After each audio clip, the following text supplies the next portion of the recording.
Hello students, welcome to Edumantra. যারা WBCS পরীক্ষার জন্য রেডি হচ্ছ তারা নিশ্চয়ই জানো যে ডাব্লিউবিসিএস মেন্সে 2025-এ তোমাদের জন্য একটা নতুন সাবজেক্ট আসতে চলেছে, মানে বাংলার একটা নতুন বিষয় এর সঙ্গে অ্যাড হচ্ছে, যেটা হচ্ছে বাংলার ঐতিহ্য এবং সংস্কৃতি। দেখো, বাংলার ঐতিহ্য এবং সংস্কৃতি। তো তোমরা সকলেই নিশ্চয়ই ভাবছো যে এই বিষয়টার মধ্যে কি কি বিষয় পড়তে পারে, এবং এই বিষয়ের উপর এখনো কিন্তু আমাদের কারোর কাছেই সম্যক ধারণা নেই যে কি কি বিষয় এর মধ্যে থাকতে পারে বা কি কি বিষয় ইনক্লুডেড আছে।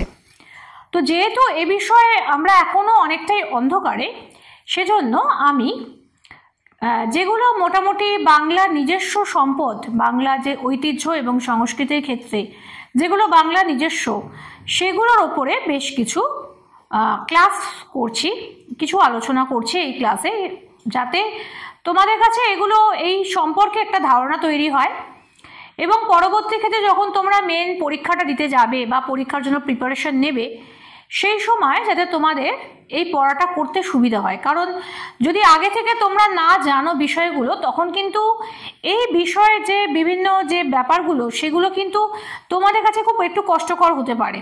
কারণ একসঙ্গে অন্যান্য সাবজেক্টগুলোর পাশাপাশি তোমাদের মেন্স পরীক্ষা, অপশনাল পেপারস আছে বা অন্যান্য বিভিন্ন বিষয়গুলোর সঙ্গে সঙ্গে এই পেপারটাকে নিয়ে প্রচুর পড়াশোনা করাটা একটু হয়তো সময়ের ক্ষেত্রে অসুবিধাজনক হতে পারে। সে কারণে যারা 2025-এ প্রিপারেশন নিচ্ছ বা পরীক্ষা দেওয়ার জন্য তৈরি হচ্ছ, তারা কিন্তু এখন থেকেই এই বিষয়ের ওপর একটু একটু করে ধারণা তৈরি করতে শুরু করো। এবং যেহেতু কোনো এক্ষেত্রে আমরা কোনো সাহায্য পাচ্ছি না যে এখানে কী কী থাকতে পারে, সেই কারণে মোটামুটিভাবে যেগুলো বাংলা নিজস্ব যেগুলো সম্পদ বা বাংলা চিত্রকলা, সঙ্গীত বা সিনেমা অর্থাৎ বাংলা চলচ্চিত্র বা এই ধরনের ক্ষেত্রে, বিজ্ঞানের ক্ষেত্রে বা চিকিৎসা বিজ্ঞান, এরকম বিভিন্ন ক্ষেত্রে যে সমস্ত ব্যক্তিত্বরা বা যেগুলো বাংলা নিজস্বতা, সেগুলো সম্পর্কে যদি আমরা একটু ধারণা পাই, তাহলে আমাদের কি হবে যে পরবর্তী ক্ষেত্রে পড়াশোনা করার সময় খুব একটা অসুবিধা হবে বলে মনে হয় না।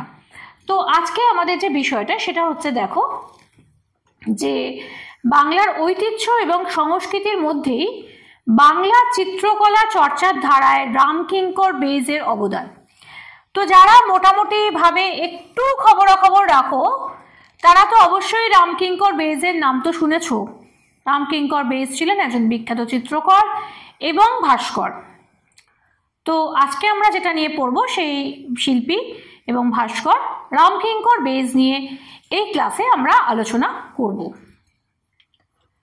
প্রখ্যাত ভাস্কর এবং চিত্রশিল্পী রামকিঙ্কর বেইজ 1906 খ্রিস্টাব্দে 25শে মে বাঁকুড়া যুগীপাড়ায় জন্মগ্রহণ করেন।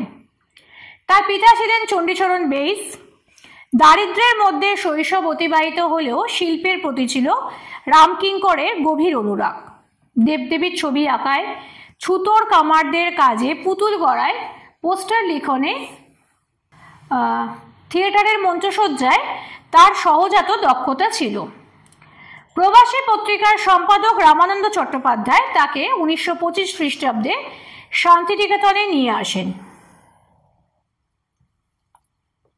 তো দেখো, আমরা প্রথমে যেটা পেলাম সেটা হচ্ছে কি, যে 1906 খ্রিস্টাব্দের 25শে মে বাঁকুড়া যুগীপাড়ায় রামকিঙ্কর বেইজ জন্মগ্রহণ করেন এবং তার পিতার নাম ছিলেন চণ্ডীচরণ বেইজ। দারিদ্র্যের মধ্যে শৈশব অতিবাহিত হয়েছে হলেও শিল্পের প্রতি ছিল রামকিঙ্করের গভীর অনুরাগ, এবং তিনি দেবদেবীর ছবি আঁকতেন ছোটবেলায়। এবং তার বেসিক্যালি, এখানে আমি লিখিনি যদিও, বেসিক্যালি রামকিঙ্করের যেখানে তিনি থাকতেন সেখানে আশেপাশে না প্রচুর পরিমাণে মাটির বাড়ি ছিল, এবং এখনো তুমি দেখবে বিভিন্ন জায়গাতে যে মাটির বাড়িতে একটা বিশেষ অলঙ্করণ দেখা যায়, যে মাটির যে জানলা বা দরজা বা উঠোনে ও চৌকাঠে এরকম জায়গায় প্রচুর ছবি আঁকা থাকে। এবং এই বাঁকুড়া অঞ্চলে, বাঁকুড়ার যে প্রত্যন্ত অঞ্চলগুলোতে একটা জিনিস আমরা অনেকেই দেখেছি বা লক্ষ্য করেছি, যে একটু যদি তোমরা প্রত্যন্ত গ্রামের দিকে যাও বা এরকম ধরনের জায়গাতে, তো ওখানে না প্রচুর পরিমাণে এই মাটির বাড়িগুলোতে না দেবদেবীর ছবি আঁকা থাকে। তো সেগুলো যে খুব মানে দারুণ হয়, একবারে সেই এখন আমরা যেরকম দেখি ছবির মতন তা নয়, কিন্তু এগুলো দেখতে একটা অন্যরকম লাগে। এবং এছাড়া প্রত্যেকটা বাড়িকে, ওরা মাটির বাড়িগুলোকে খুব সুন্দর করে অলঙ্করণের কাজ করত। তো যেহেতু এরকম অলঙ্করণের কাজ করত, তো সেই দেবদেবীর ছবি, এই ধরনের যে দেবদেবী যে ছবিগুলো, সেই ছবিগুলো আঁকাতে ছুতোর কামারদের কাজে, পুতুল গড়ায়, পোস্টার লিখনে, থিয়েটারে, মঞ্চসজ্জায় তার সহজাত দক্ষতা ছিল। সে কিন্তু এগুলো খুব ছোটবেলা থেকেই এদের সঙ্গে থেকে থেকে কিন্তু শিখে গিয়েছিল এবং কুমোরদের সঙ্গে থেকে থেকে কেমন করে ঠাকুর তৈরি করতে হয় এবং নিজে থেকে ওই ছাগলের লেজের লোম কেটে সেখান থেকে তুলি বানিয়ে তৈরি করা বা এরকম ধরনের বিভিন্ন রকমের তিনি সহজাতভাবে তিনি এগুলোই দক্ষতাগুলো তিনি অর্জন করেছিলেন। প্রবাসী পত্রিকার সম্পাদক রামানন্দ চট্টোপাধ্যায় তাকে 1925 খ্রিস্টাব্দে শান্তিনিকেতনে নিয়ে আসেন। শান্তিনিকেতনে প্রথমে তিনি পড়ুয়া হিসেবেই এসেছিলেন। তারপরে দেখা গেল যে একটা সময় শুধু পড়ুয়া নয়, সেখান থেকে তিনি শিক্ষকতার মধ্যে দিয়ে তার শেষ জীবনটি শান্তিনিকেতনে অতিবাহিত করেছিলেন। অর্থাৎ তিনি প্রথমে মানে পড়ুয়া হিসেবে এখানে এলেও ধরাবাঁধা কোনো ব্যাপার ছিল না। তিনি ছবিও আঁকতেন, পড়াশোনাও করতেন, মানে যখন যেটা তার ভালো লাগতো, যেরকম ভালো লাগতো তিনি সেরকমভাবেই তার কাজগুলো করতেন। তার শেষ জীবনটি শান্তিনিকেতনে অতিবাহিত করেন। অবসর নেন 1971 খ্রিস্টাব্দে এবং তার আঁকা উৎকৃষ্ট ছবির শৈল্পিক গুণের প্রতি নির্দেশ করে নন্দলাল বসু মন্তব্য করেছিলেন, তুমি সবই জানো, আবার এখানে কেন? অর্থাৎ প্রথমেই যখন তিনি ছবিগুলো তিনি দেখিয়েছেন, তার যে বিভিন্ন আঁকা ছবিগুলো বা তার কাজ দেখে নন্দলাল বসু প্রথমেই তাকে বলেছিলেন, তখন নন্দলাল বসু ছিলেন ওখানকার অধ্যক্ষ এবং তিনি তখন বলেছিলেন একটাই কথা, তুমি তো সবই জানো, আবার তুমি এখানে তার মানে কেন এসেছো, মানে কি শিখবে নতুন করে? তো তোমার শেখার আর কিছুই নেই, তুমি তো সবই শিখে ফেলেছো, সবই জানো। তারপর তিনি কিছুক্ষণ থেমে বলেছিলেন, আচ্ছা বেশ, তবে থাকো, দেখো যদি কিছু ভালো, যা যা ভালো লাগবে তুমি সেগুলো থেকে করতে পারো। এবং সেভাবে তিনি থাকা, মানে সেই থাকাটাই তার সারাটা জীবনে তিনি সেখানেই অতিবাহিত করলেন। একজন চিত্রশিল্পী এবং ভাস্কর হিসেবে তিনি ছিলেন সুবিদিত। চলে আসি একটু কমার্শিয়াল ব্রেকে। তো আমাদের WBCS এর কোচিং ওয়েডু মন্ত্র তোমরা সবাই জানো, যারা নতুন আছো তাদের ক্ষেত্রে আরও বলি যে আমাদের WBCS এর কিন্তু 2024 যারা পরীক্ষা দিতে যাচ্ছ তাদের জন্য কিন্তু ল্যাঙ্গুয়েজের ক্লাস কিন্তু শুরু হয়ে গেছে, ইংলিশ এবং বেঙ্গলি। এবং আমাদের মেন্সের যে ল্যাঙ্গুয়েজগুলোকে সেগুলোকে আরও বেশি ডেভেলপমেন্ট করার জন্য তোমরা কিন্তু অবশ্যই যোগাযোগ করতে পারো। এবং শুধু তাই নয়, WBCS এর আমাদের মেন্সের এবং প্রিলিমিনারির জন্য ক্লাসগুলো শুরু হয়েছে এবং যেটা অনলাইন অফলাইন দুরকমই তোমরা পাবে এবং খুব সুবিধা মান্থলি বেস ক্লাসগুলো হবে। তার জন্য তোমাকে এককালীন অনেক টাকা দিতে হবে না এবং খুব পকেট ফ্রেন্ডলি ফিজের মাধ্যমেই তোমরা এই পড়াশোনাগুলো করতে পারো। এবং শুধু তাই নয়, বিভিন্ন সাবজেক্টগুলোর সঙ্গে মক টেস্টের সুবিধা রয়েছে এবং কোশ্চেন পেপারগুলো তোমরা যেগুলো পাবে সেগুলো একদম টপিক ওয়াইজ তোমাদের করে দেওয়া আছে, যেখান থেকে তোমাদের পড়াশোনা করতে খুবই সুবিধা হবে। তো সেই জন্য দেরি করবে না, অবশ্যই যারা 2024 বা 25-এ পরীক্ষা দিতে চাইছো তারা কিন্তু এক্ষুনি স্ক্রিনে দেওয়া নম্বরে ঝটপট যোগাযোগ করো। আমাদের এক্সিকিউটিভসরা আছে এই বিষয়ে তোমাদের সাফল্যের পথে এগিয়ে দেবার জন্য। আমি এবং অন্যান্য বিভিন্ন স্যার এবং ম্যাডামরা আছেন যারা তোমাদেরকে সাফল্যের পথে আরেকটু এগিয়ে দেবেন।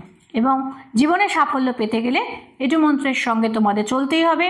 তার জন্য ফোন করো স্ক্রিনে দেওয়া নাম্বারে এডু মন্ত্র।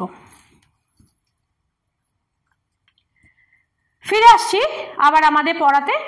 তো আজকের আমাদের বিষয় আমরা যেটা পড়াচ্ছিলাম সেটা হচ্ছে রামকিঙ্কর বেইজ। তো দেখো, সোমা যোশী তার প্রথম ছবি, অর্থাৎ রামকিঙ্কর বেইজের প্রথম যে ছবি, সেই ছবির নাম হচ্ছে সোমা যোশী। তার চিত্রে রাঢ় বাংলার মা মাটি মানুষের স্পর্শ অনুভূত হয়। প্রাচ্য এবং পাশ্চাত্য উভয় শিল্পকলার বিবিধ বৈচিত্র্য তার শিল্পকর্মে ফুটে উঠেছে। তো প্রথম যে ছবিটা আমরা পাচ্ছি যে রমা যোশী, একটি মেয়ের ছবি, এবং এই মেয়ের ছবিটির মধ্যে আমরা দুটো রকমের ছবির মিশেল পাবো। একটা হচ্ছে প্রাচ্য এবং পাশ্চাত্য ছবির যে আঙ্গিকগুলো আছে সেই আঙ্গিকের আমরা মিশেল পাবো এবং অবশ্যই তার সঙ্গে যেটা রয়েছে সেটা হচ্ছে তার নিজস্ব বৈশিষ্ট্য। তার আঁকা অজস্র ছবি এবং ভাস্কর্যের মধ্যে বিখ্যাত কিছু ছবি আমরা পাচ্ছি, যেমন উৎসবী চোখ, শিলং সিরিজ, শরৎকাল, কৃষ্ণের জন্ম, নতুন শস্য, বিনোদিনী, মহিলা ও কুকুর, গ্রীষ্মের দুপুর, সুজাতা, বুদ্ধদেব, গান্ধীজি, হাটের সাঁওতাল পরিবার, কাজের শেষে, সাঁওতাল রমণী, কালের পথে, রবীন্দ্রনাথ, অবনীন্দ্রনাথ ঠাকুর, আলাউদ্দিন খাঁ, এদের মূর্তি। এবং অবভিয়াসলি এদের যে মূর্তিগুলো রামকিঙ্কর বেইজের যে তৈরি করা যে মূর্তিগুলো এবং ছবিগুলো, সেগুলো কিন্তু তার নিজস্ব বৈশিষ্ট্যে কিন্তু সমুজ্জ্বল। এবং যে ছবিগুলো আমরা পাবো এখানে, প্রত্যেকটা ছবির মধ্যে বেসিক্যালি ছবিগুলো সবই কিন্তু বাস্তব জীবন থেকে নেওয়া এবং তার মধ্যে একটা বাস্তবতার ছবি ফুটে উঠেছে। অর্থাৎ এখানে আমরা যেখানে যে ছবিগুলো পাবো তার মধ্যে দেখা যাবে যে বেশ কিছু ছবির মধ্যে যে বর্তমান যে মানুষ যেভাবে যাচ্ছে বা আসছে বা তাদের যে বৈশিষ্ট্যগুলো, সেগুলো মানে যেটা খুবই কিন্তু বাস্তবতা সম্মত, সেগুলো কিন্তু ফুটে উঠেছে। এবং ভারতের রবীন্দ্রনাথ, অবনীন্দ্রনাথ, আলাউদ্দিন খাঁ, এদের মূর্তিগুলো তিনি যেভাবে তৈরি করেছিলেন, এনাদেরকে তার মনে যেভাবে এসেছিল তাদের ছবিগুলোকে, মূর্তিগুলো কিন্তু সেইভাবেই তিনি পরিকল্পনা করেই তৈরি করেছিলেন। ভারতের নানা স্থানে তার ছবি এবং মূর্তির প্রদর্শনী হয়েছে। দেশের প্রধান সংগ্রহশালাগুলিতেও তার শিল্পকর্ম মর্যাদার সঙ্গে স্থান পেয়েছে। 1970 সালে রামকিঙ্কর বেইজ পদ্মভূষণ উপাধি পান। 1975 খ্রিস্টাব্দে তিনি বিশ্বভারতীর সহকারী অধ্যাপক হন। 1976 খ্রিস্টাব্দে বিশ্বভারতী তাকে দেশিকোত্তম উপাধিতে ভূষিত করেন এবং 1980 খ্রিস্টাব্দের 2 আগস্ট রামকিঙ্কর বেইজ লোকান্তরিত হন, মারা যান। তার মানে দেখো এখানে আমরা যে বিষয়টি পেলাম যে রামকিঙ্কর বেইজের যে ছবিগুলো, আমি এর আগে একটা ভিডিওতে বলেছিলাম যে আমরা যখন বিভিন্ন চিত্র কলাবিদকে আমরা পাবো, এদের মধ্যে অবনীন্দ্রনাথ ঠাকুর আছেন বা যামিনী রায় আছে, নন্দলাল বোস আছে, এদের প্রত্যেকের ক্ষেত্রে আমরা একটা জিনিস দেখব যে এদের প্রত্যেকের চিত্রকলার ক্ষেত্রে তাদের কিন্তু স্থানীয় যে কুমোরদের বা দেশীয় শিল্পীদের কিন্তু একটা প্রভাব রয়েছে। দেখো রামকিঙ্কর বেইজের ক্ষেত্রেও আমরা কিন্তু সেই ব্যাপারটাই দেখলাম যে অর্থাৎ এদের প্রথম যে পাঠ তারা যেখান থেকে বেশি পেয়েছিলেন সেটা হচ্ছে কিন্তু স্থানীয় বিভিন্ন মূর্তিশিল্পীদের কাছ থেকে বা এদের কাছ থেকে। তো সুতরাং আমরা এখানে দেখব যে আমাদের যে দেশীয় যে বাংলার যে নিজস্ব যেভাবে তাদের আমাদের ভগবানকে, দেবতাকে বা দেবদেবীদের মূর্তিগুলোকে যেভাবে করা হয়, বা আমাদের দেশীয় যে বিভিন্ন আলপনা বা এই ধরনের যে মানে জিনিসগুলো যেগুলো করানো হয় সাধারণভাবে আমরা বাঙালি জীবনে যেগুলো দেখতে পাই, বাংলার জীবনে দেখতে পাই। বাঙালি জীবন মানে এখানে কিন্তু কোনো ধর্ম নয়, বাঙালি জীবন বলতে বাংলায় বসবাসকারী মানুষদের কথা বলা হয়েছে। তাদের যে ঐতিহ্যগুলো, সেই ঐতিহ্যগুলোই কিন্তু এদের ছবির মধ্যে কিন্তু পরিস্ফুট হয়ে উঠেছে। তো সুতরাং রামকিঙ্কর বেইজও কিন্তু তার কিন্তু বাইরে ছিলেন না। তো অতএব পড়তে গিয়ে আমরা প্রথমেই দেখেছি যে তিনি কিন্তু প্রথম তার হাতে করে শুরু হয় কিন্তু কুমোরদের কাছে, এবং তিনি কুমোরদের কাছ থেকেই প্রথম মাটি ছানাছানি করতে করতে মাটি কেমনভাবে মাখে বা তাদের কাছ থেকে রঙের ব্যবহার, তুলির ব্যবহার, এগুলো শিখেছিলেন। এবং পরবর্তীকালে শান্তিনিকেতনে আসার পরে তার এই যে বৈশিষ্ট্যগুলো, এগুলো আরও অনেক বেশি করে রূপ পেয়েছিল বা আরও বেশি প্রস্ফুটিত হয়েছিল বলা যেতে পারে। সুতরাং আমাদের প্রত্যেকেরই কিন্তু বাংলা নিজস্ব ঐতিহ্য বা সংস্কৃতির ক্ষেত্রে এদের কিন্তু প্রভাব রয়ে গেছে। এই ছিল আজকে আমাদের বিষয়। আমার ভিডিও তোমাদের ভালো লাগলে অবশ্যই কিন্তু লাইক করো, বন্ধুদের মধ্যে শেয়ার করো, যে কোনো প্রশ্ন থাকলে কমেন্ট করতে ভুলো না। এবং যারা আজকে আমার ভিডিওতে প্রথম, তারা অবশ্যই কিন্তু সাবস্ক্রাইব করো এজুমন্ত্র চ্যানেলটিকে এবং তার সঙ্গে বেল আইকনটি প্রেস করে রাখো, যাতে যে কোনো নতুন ভিডিও এলে তোমাদের কাছে তা প্রথম পৌঁছতে পারে।